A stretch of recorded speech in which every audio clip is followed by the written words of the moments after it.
Ayun, dumating na rin finally ang aking HUAWEI Pura 70 Pro. I've been waiting for this phone and I'm really excited na i-try out ang kanyang camera dito. And hindi lang naman camera ang highlight dito sa HUAWEI Pura 70 Pro. This phone also featured the all-new chipset ni Huawei, which is the Kirin 9010. And using the Google services has never been easier dito sa HUAWEI Pura 70 Pro. 80 watts ang wireless charging na, probably one of the highest in the industry right now. Kunlun Glass version 2. Tougher than ever. More fashionable na ang kanyang design, plus IP68 dust and water resistant.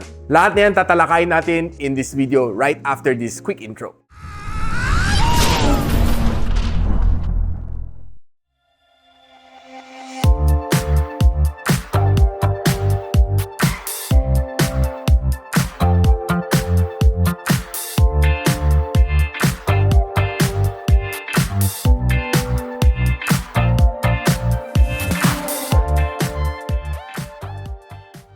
Now, itong HUAWEI Pura 70 Pro na may 12 gigs of RAM and 512 gigs of storage is currently priced at $59,999 with a lot of freebies if you pre-order this phone. Check the link on the description box below.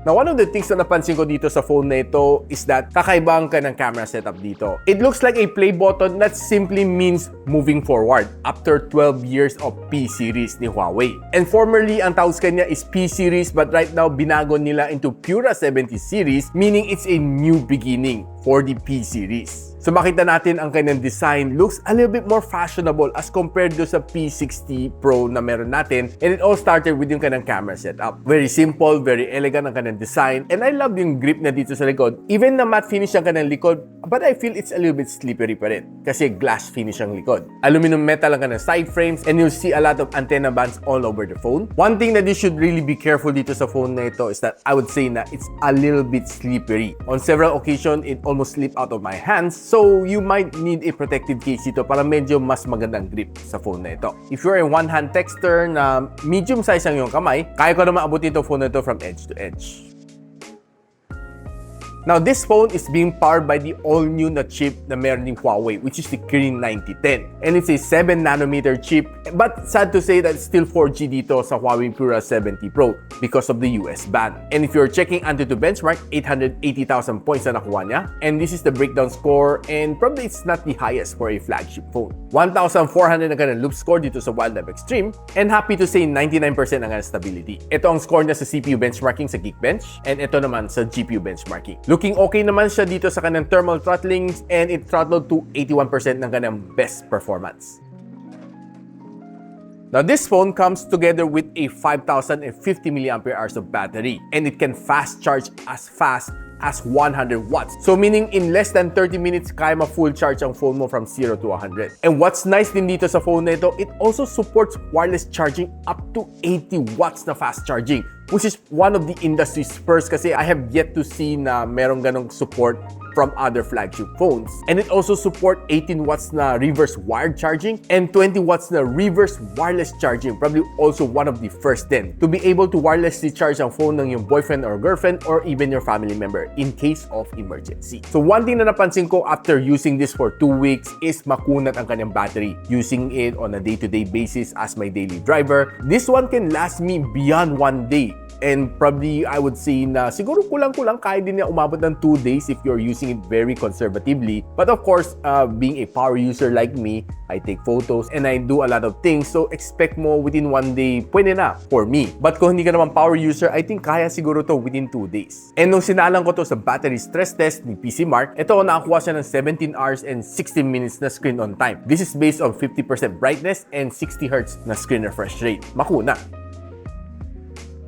Now, itong phone na ito, despite that it's only a 4G capable phone na alam naman natin due to the US ban, something has improved dito sa Pura 70 Pro. This one already supports eSIM. So, yung SIM 1 mo is a physical SIM and yung SIM 2 mo either isang nano SIM or isang eSIM. Pwede niyang i-accommodate.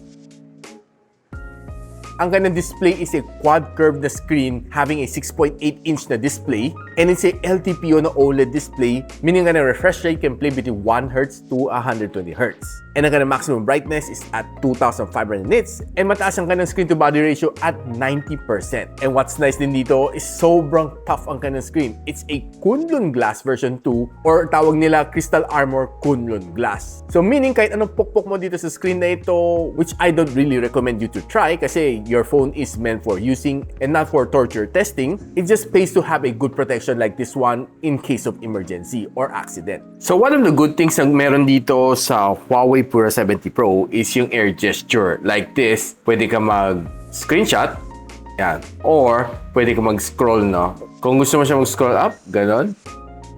Ganon. Kung gusto mo siya mag-scroll down, ay gagawin mong ganon lang. Okay? Ganon. Na kung ginagamit mo yung phone na ito for social media like Facebook, TikTok, and the others, expect really a good experience dito dahil halos infinity display dito sa phone na ito from the left to right, up, top to bottom. Sobrang seamless ang kanyang display. And I really love it kasi ang ganda ng kanyang display. And if you're scrolling sa social media, expect it really smooth. As long as maganda naman yung internet connection, I don't feel that there's going to be any problem when you're scrolling. If you're watching your favorite shows naman dito, expect a good and immersive experience dito sa Pura 70 Pro dahil this one has a level 1 na wideband security level so you can watch all of the HD content dito sa phone na ito. And watching on YouTube, I'm having a good time here dahil the colors are punchy and the black is blacker. Now, one of the good things dito sa HUAWEI Pura 70 Pro is that better and improved na experience ko dito sa Google GMS. So, pagpasok mo ng app gallery, all you need to do is just simply install the app na gusto mo from Google. Let's just say Google Drive. Okay? So, type ko lang is Google Drive. And pag search ko, makita mo ito, install natin. So, pag install, you have to take note that this one very important. No? So, kailangan mo install si MicroG Companion, MicroG Services. Install mo siya, sarili na siya. No?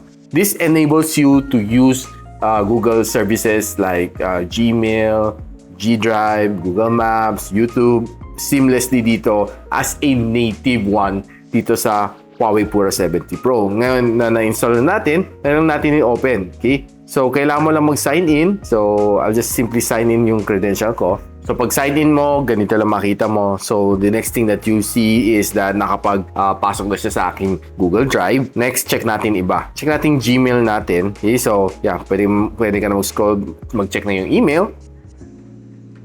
Then, Google Maps.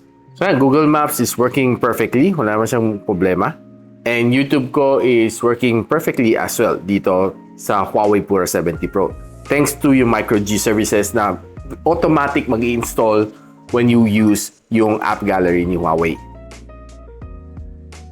Now, I know ito phone na ito is definitely not a gaming phone, but it can game naman. I was able to try out 2 games dito, Call of Duty Mobile and Farlight 84. And here are the best graphical settings na pwede natin set. Sa Call of Duty Mobile, expect mo really a good experience dito dahil it has a good display. I have no problem with this game kasi ang kanyang touch response is really fast and the gameplay was really smooth. And even playing several games dito ng Battle Royale and yung mga ranked matches dito, ma-enjoy mo talaga siya ng husto. Though it feels a little bit warm at around 42 degrees Celsius, and playing Farlight 84 on all high settings for the first 15 minutes was okay. And smooth na ma-experience ko. Habang tumatagal, medyo na-feel ko it's a little bit sluggish.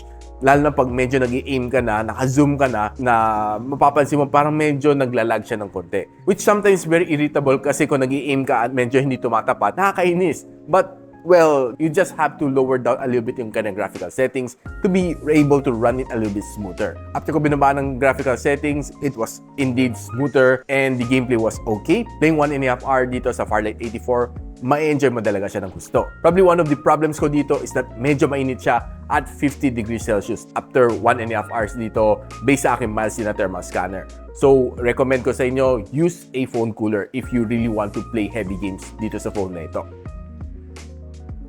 Now, it's about time na pag-usapan na natin ng highlight nito phone nito. It's definitely the camera. And sabi ni Huawei, this one, it has a next generation na ultra lighting na camera. And of course, it's being powered by XMage, in-house ni Huawei. And it all started with a 50MP na main camera sensor with OIS. Then it also has a 48MP na telephoto lens which can accommodate up to 3.5 times the optical zoom and a 12.5MP na ultra-wide lens. And ang front-facing camera is a 13MP na main camera sensor which can let you shoot up to 4K and 60, including the rear camera. Now, I've captured a lot of photos dito for the past 2 weeks dito using my HUAWEI Pura 70 Pro. And gusto ko lang i-share sa inyo some of the photos na gusto ko i-highlight sa inyo dito. Of course, I know na hindi ko kaya i-share lahat ng photos dito sa aking YouTube channel dahil limited ang ating airtime. So, I would rather put it on my Facebook page. So, do follow me on my Facebook account at gadgetsidekick para makita mo the other photos na gusto ko i-share sa inyo from my HUAWEI Pura 70 Pro. So, one of the nicest thing dito sa Pura 70 Pro is very natural mag-capture ng photo siya on outdoor. So, if you're looking at this photo, I would say it's very natural. Hindi siya masyado saturated, just the natural colors na makita mo dito. All of the details dito, pag zoom in mo, kitang-kita siya. And I'm really amazed kasi side by side ko siya sa P60 Pro. Makita mo on my next video, the comparison between this one and sa P60 Pro na medyo mas saturated si P60 Pro as compared dito, na mas natural ang looks dito sa Pura 70 Pro. Now, taking some landscape shots like this one, you'd see talaga ang ganda. And I'm really surprised na pag zoom in mo dito sa mga dahon sa ilalim, still clear If you're taking some plant shot naman, something really nice dito sa camera niya is talagang preserve ang kanyang natural colors dito. On some other cameras, mapapansin mo on some other flagship cameras na medyo mas saturated ang green dito. But dito, it kept it very natural. And if you love to take some bokeh shots, this is probably one of the better ones na nakuha ko dito sa camera na ito. Makita mo yung separation between the subject and the background looks really nice. Napakita ko lang sa inyo mga different lenses dito sa kanang camera. This is a ultra wide lens. This is a normal shot. Ito 2x zoom shot, 3.5x zoom shot, and this is a 10x zoom shot. So I would say na after 10 times, well, pretty clear pa rin ang mga images dito sa Scout Circle. And another good thing dito sa kanang camera is that, and if you capture the sky, these clouds are really looking fluffy and full of details. Sabihin na natin na nakita mo kaibigan mo nag-check-in dito sa hotel na to and you don't know what hotel is this. Kasi honestly, using the ultra-wide lens, di mo talaga makikita. Now, kahit sa 1x zoom, medyo malabo pa rin siya kung hindi mo siya zoom. This is a 2x zoom shot, 3.5, 10x, ayan, malinaw na And this is a 20x zoom, a 50x zoom, and a 100x zoom. Makita mo, ang linaw pa rin, And pakita ko lang sa inyo yung mga words after 50 times zoom. Ano pa hindi pa siya masyado nagpipixelate And kahit sa 100 times zoom, ito you'll really be surprised na ang linaw ng capture dito after 100 times zoom dito sa HUAWEI Pura 70 Pro. Malalaman mo na pumasok yung kaibigan mo sa Sogo. Now, using this phone for food photography on indoor condition, I would say ang ganda ng food photography dito. On some very simple shot dito, using this camera, you see some of this food. Ang ganda. Very simple lang shot, pero makita mo talaga ang ganda na pagka-representation ng mga food dito. You really feel na parang, ang sarap naman ng mga capture na dito. But it's just a very simple shot. Now, further taking some other food shot dito sa mga pastries, you see na ang ganda talaga ng color niya, color science dito ng HUAWEI Pura 70 Pro looks really nice. Mapapansin mo, it looks nice and yummy, mga food. Now, on some low light condition, makita mo, if you can really maximize the camera dito sa HUAWEI Pura 70 Pro, you'll be able to get some really nice and very dramatic shot like this one. It's just a very simple wine, pero kung tiningnan mo, yung shot na to, very simple, but parang ang ganda na tingnan. Kahit itong shot na ito, on the side of a restaurant, ang ganda pa rin niya. Now, if you're trying some low light night photography dito sa camera niya, I would say ang ganda din ng camera niya even on low light. Papansin ko, malinis ang kuha dito. Wala kang mapapansin na masyadong noise dito. I was able to take some good snaps dito sa Santo Domingo Church around mga 7:30 in the evening. And kita mo ang clear ng mga shots. And even dito sa Chinatown Art, nilaro din natin yung kanyang different lenses. This is a ultra wide shot, a normal shot, a 2x zoom shot, a 3.5x zoom shot, and a 10x zoom shot. Makita mo after 10 times, okay pa rin siya, malinaw, kahit sa gabi. And one of the things na magugustuhan mo dito is ang kanyang selfie camera. Pansin ko, it has improved drastically over compared sa HUAWEI P60 Pro. And definitely, this is going to be one of the cameras na masarap gamitin using it for selfie photos. Itong HUAWEI Pura 70 Pro. So, be it on outdoors, you'll be able to take some really nice snaps dito, malinis. And if you go indoor, very naturally mga shots na makukuha mo dito sa kanyang camera. Even na medyo low light, it still capture really some nice snaps. Now, taking a 4K video using the front-facing camera, very smooth, very sharp ang kanyang photo. That's what I can say dito sa kanyang front-facing camera. Ang ganda, really nice. Ang ganda ng kanyang video. If you use the rear camera, it's also smooth and sharp ang photo dito. Very clear, very natural. Hindi makita mo mga puno niya, hindi saturated ang kanyang pagka-green. And what I love dito is kanya is very stable ang kanyang camera. So one of the trick na gusto ko pakita lang sa inyo dito quickly is yung kanyang snapshot. So mabilis siya mag-capture based sa mga nakita kong advertisement and from other vloggers. So gusto lang natin i-try dito on our own. So punta lang tayo sa snapshot na menu dito sa ating camera. Then, gagalaw-galawin natin ating kamay, no? So, let's see. So, yun, may na-capture siyang clear photo dito kahit gumagalaw aking kamay, which is for me pretty much a good function dito sa HUAWEI Pura 70 Pro. Also available din sa non-Pro variant and sa kanyang Ultra variant.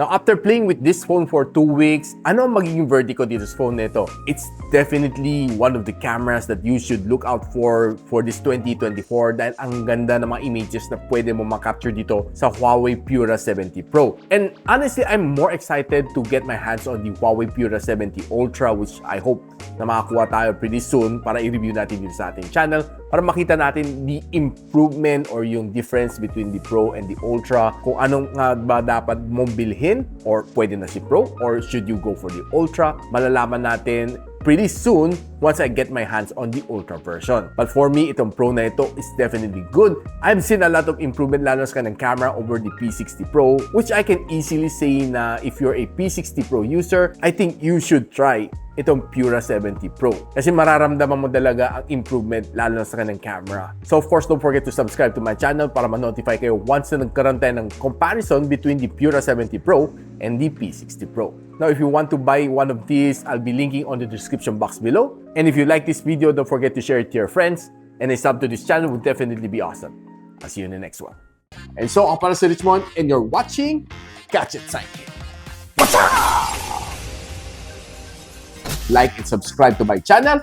Don't forget to hit that notification bell. For one of my latest uploads, click the dito. And for one of my popular uploads, click here.